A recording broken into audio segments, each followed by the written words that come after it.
Em nosso estudo de hoje está no Evangelho de Marcos, capítulo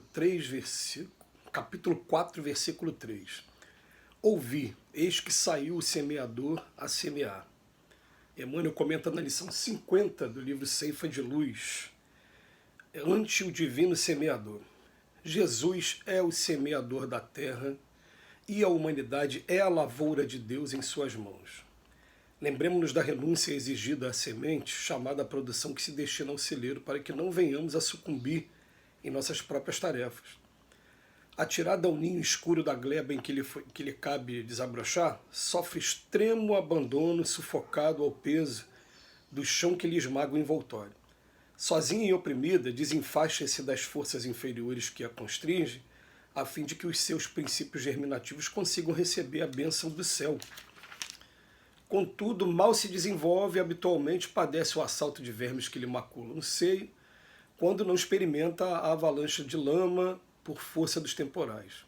Ainda assim, obscura e modesta, a planta nascida crê instintivamente na sabedoria da natureza que lhe plasmou a existência e cresce para o brilho solar, vestindo-se de frondes tenras e florindo em melodias de perfume e beleza para frutificar mais tarde nos recursos que sustentam a vida. À frente do semeador de sublime, não esmoreças ante os pesares da incompreensão e do isolamento, das tentações e das provas aflitivas e rudes. Crê no poder divino que te criou para a imortalidade e no silêncio do trabalho incessante no bem a que foste trazido. Ergue-te para a luz soberana na certeza de que, através da integração com o amor que nos rege os destinos, chegarás sobre a generosa proteção do celeste pomicultor à frutificação da verdadeira felicidade. Perdoa que emociona a gente ler essa lição de hoje. Me emociona porque ela vem falando da dificuldade que passam os trabalhadores, aquelas pessoas que se propõem a iniciar um trabalho voltado para o Cristo. E Emmanuel ele faz questão de lembrar o tempo todo para a gente que não é privilégio só de um ou outro, não. Todos, sem exceção, quando resolvem tomar esse caminho, passam por esse tipo de experiência. Qual é a experiência que ele fala aqui para a gente? Ele fala da semente, né? E que a semente ela sofre o abandono, é sufocada ao peso do chão e sozinha ela começa a se desvincular das forças inferiores, né? Mas quando ela começa, olha só, mal se desenvolve, começou o primeiro processo, o que acontece? Aparecem vermes e ele fala, ou então, avalanche de lama por forças dos temporais. Mas ainda assim, obscura e modesta, a planta nascida crê instintivamente na sabedoria de Deus, da natureza, que ele plasmou, e segue seu caminho. É você começar a querer fazer uma coisa voltada para o Cristo, que vão vir obstáculos mil.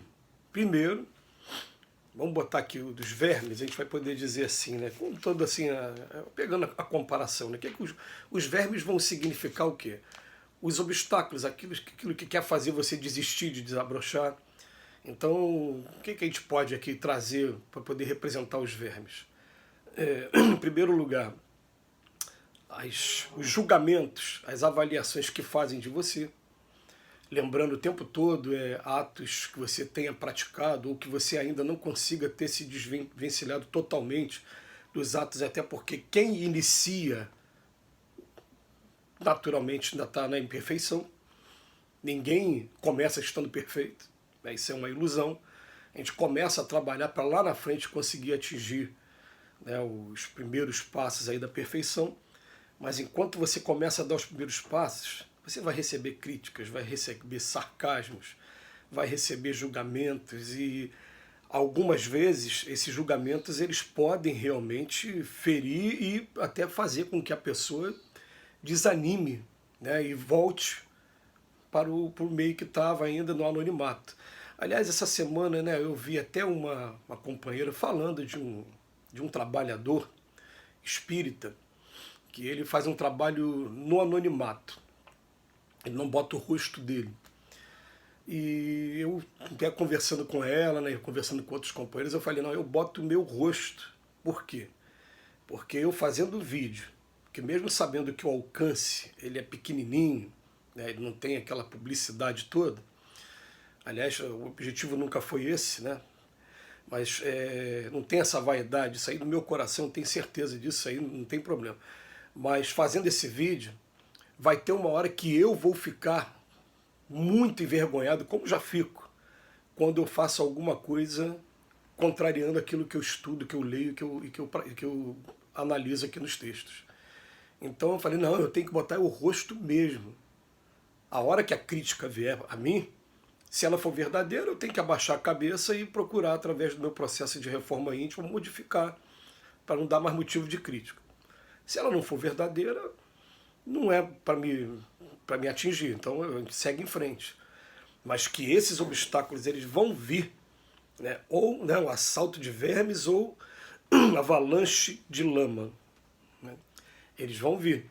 E o Emmanuel já fala até, mais uma vez fazendo um resumo muito grande e até fazendo essa análise agora, eu acho que ele abarcou tudo o que acontece. Eu não consigo imaginar uma outra coisa sem um desses quatro aqui. Ele vem falar assim: pesares da incompreensão, a pessoa não te compreender; isolamento, a pessoa te isolar; as tentações e provas aflitivas e rudes.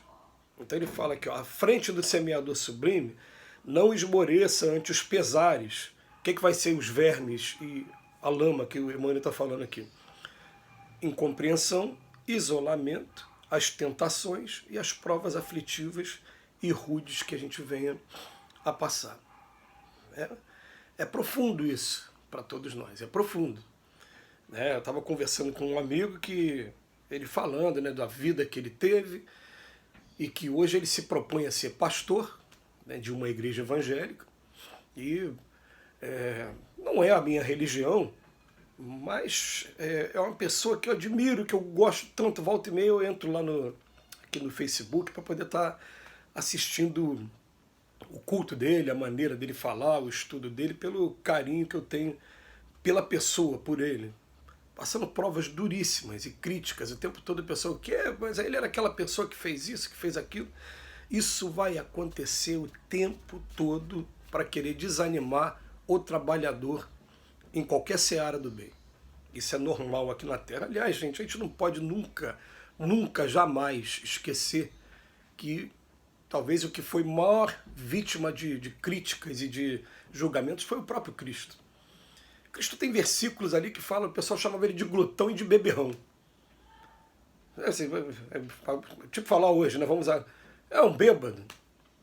Porque a bebida da época era o vinho, né? E Jesus sentava na mesa com as pessoas, é claro, nunca saindo do equilíbrio, da razoabilidade, nunca se embriagando, passando dos limites, mas ele sentava com as pessoas para comer e para beber e conversar, pregar a boa nova para fazer a diferença na vida das pessoas. Está lá no Evangelho, né?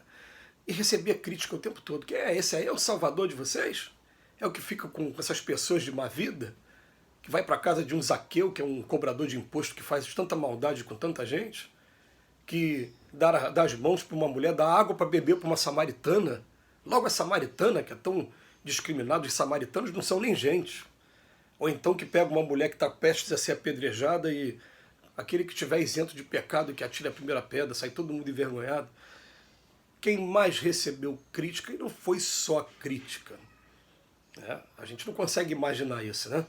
Alguém pegando a gente, prendendo, só pelo fato de a gente defender uma ideia, né? E de repente levando a gente para um sacrifício de uma cruz com todo aquele requinte de crueldade que aconteceu como Cristo. Isso vai acontecer em medidas muito menores nos dias de hoje, mas vai acontecer, sim. A gente ainda tem lugares no mundo em que, se você defender opiniões, você vai ser condenado à morte, mas aqui no Ocidente isso não é a regra, não acontece a regra com a gente. Mas a gente tem que perceber o seguinte: ouvi, eis que saiu o semeador a semear. O processo é difícil, ele é doloroso, mas é o processo que vale a pena. É você quebrar a casca do ovo e poder respirar o ar da perfeição, do trabalho junto a esses espíritos nobres. Dá trabalho? Muito trabalho, mas vale a pena. Jesus nos abençoe hoje e sempre.